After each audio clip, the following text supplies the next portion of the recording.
Pascual. From the 4th District of Nueva Ecija, my vote is for Faustino D. III. Padiernos. This representation votes for Faustino Boji D. the third for Speaker of the House. Swansing Micaela Angela.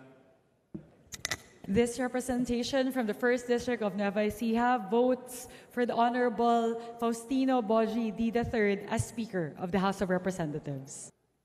Salvador. Nagbuhat sa bagong Distrito 2 ng Nueva Ecija, I vote for Speaker Faustino Boji D. III.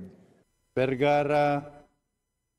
This representation from the 3rd District of Nueva Ecija votes for Faustino Boji D. III.